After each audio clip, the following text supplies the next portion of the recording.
कराची के मुख्तलिफ इलाकों में गरज चमक के साथ बारिश, मुख्तलिफ इलाकों में हादसात में 2 बच्चों समेत 4 अफराद जाँ बहक। शहर के कई इलाकों में बिजली की फरहमी मुअत्तल। बारिश रुकने के कई घंटे बाद भी कई मकामात पर पानी जमा। Saddar, Empress market, M A Jinnah road, Capri cinema, university road पर जेल चौरंगी, पुरानी सब्जी मंडी, नीपा पर बारिश का पानी जमा। शारा फैसल पर airport signal, new MA Jinnah road, Islamia college के करीब, राशिद मिनहास रोड, गुलशन चौरंगी, सोहराब गोट पर भी पानी जमा। शादमान नंबर 2 के करीब नाला ओवरफ्लो होने से पानी सड़क पर आ गया।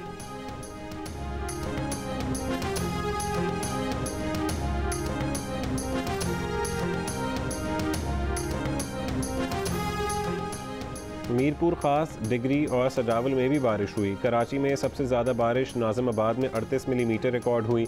कराची में आज भी हल्की बारिश का इम्कान है। महकमा मौसमियात के मुताबिक कराची में 30 जून से मानसून का नया स्पेल थर पारकर से सिंध में दाखिल होने का इम्कान है। 2 या 3 जुलाई से कराची में मानसून बारिशों का बाकायदा आगाज़ होगा।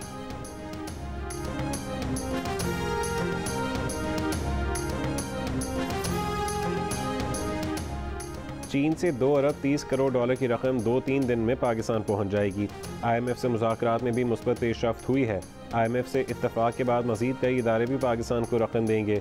शरह सूद में मज़ीद इजाफे की खबर बिल्कुल दुरुस्त नहीं। वज़ीर ख़जाना मिफ्ता इस्माइल की जियो न्यूज़ के प्रोग्राम आज शाहज़ेब खानज़ादा के साथ में बातचीत। कहा, आलमी सतह पर तेल की कीमतें कम हुई तो फ़ायदा अवाम तक पहुँचाया जाएगा।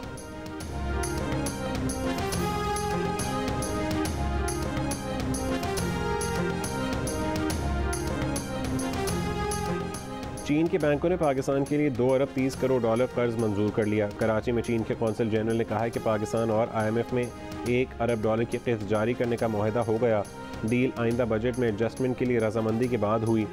ज़राए वज़ारत ख़जाना का कहना है कि IMF से इत्तफाक के मुताबिक बजट का हजम तकरीबन 10,000 अरब रुपये हो जाएगा।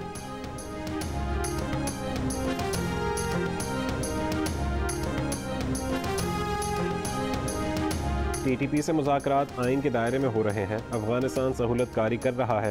मुज़ाकरात पर हतमी फैसला पार्लियामेंट की मंजूरी से होगा। वज़ीर आज़म शहबाज शरीफ की ज़ेर सदारत कौमी सलामती इजलास को अस्करी क़यादत की ब्रीफिंग। बताया गया कि आज पाकिस्तान के किसी हिस्से में मुनज़्ज़म दहशतगर्दी का कोई ढांचा बाकी नहीं रहा। रियासती अमलदारी और अमन की बहाली पाकिस्तान की कौम और मुसल्लह अफ़वाज की कुर्बानियों से मुमकिन हुई।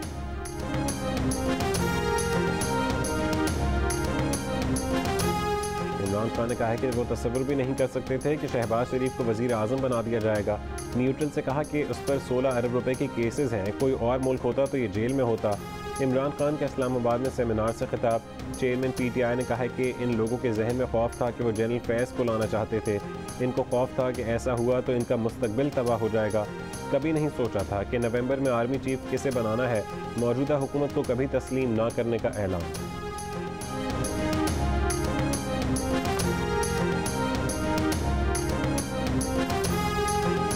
रहनुमा मुस्लिम लीग नून मरीम नवाज कहते हैं कि इमरान खान ने शहबाज शरीफ पर झूठे केसेस बनाकर फाउल प्ले के जरिए मैदान से आउट करने की कोशिश की थी। अल्लाह ने वो चाल उसी पर उलट दी। इमरान खान, आदत डाल लो, अब आपकी बाकी ज़िंदगी इस हसद और सदमे में गुजरने वाली है।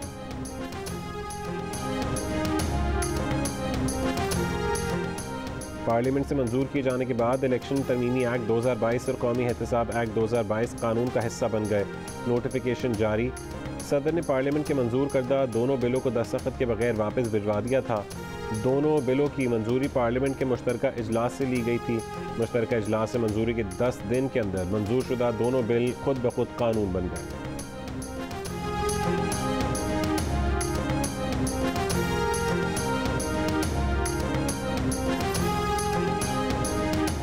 Army chief general Qamar Javed Bajwa से इटली के मुसल्लह अफवाज के चीफ ऑफ डिफेंस की मुलाकात। बाहमी दिलचस्पी के उमूर, इलाकाई सलामती की सूरत हाल पर बातचीत। तरबियत, इंसदाद दहशतगर्दी के शोबों में फ़ौजी ताउन बढ़ाने पर भी तबादला ख्याल। आर्मी चीफ ने कहा कि इटली से कसीरुल रहती ताल्लुकात मजबूत दिफाई ताउन को फ़रोग देने के लिए पुरुम्मीद है।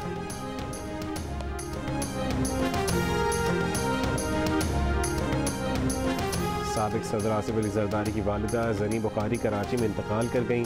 ज़रीन बुखारी हाकिम अली जरदारी की दूसरी अहलिया और मुमताज़ ब्रॉडकास्टर जुल्फ़िकार अली बुखारी की साहबजादी थीं। वज़ीर आज़म शहबाज शरीफ का साबिक सदर आसिफ अली जरदारी की वालिदा की वफ़ात पर इज़हार ताज़ियत। Chairman joint chiefs of staff committee और सर्विसेज चीफ्स ने भी आसिफ अली जरदारी की वालिदा के इंतकाल पर इजहार अफसोस किया। मौलाना फजल रहमान, चौधरी शुजात हुसैन, परवेज़ इलाही और असलम यार वली का भी आसिफ अली जरदारी की वालिदा के इंतकाल पर इजहार अफसोस।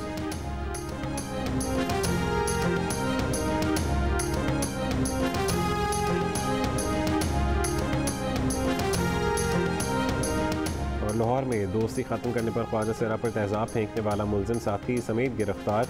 सूबाई वजीर अता तारड़ ख्वाजा सेरा के घर पहुँच गए। मुकदमा इंसदाद दहशतगर्दी की अदालत में चलाने का फैसला।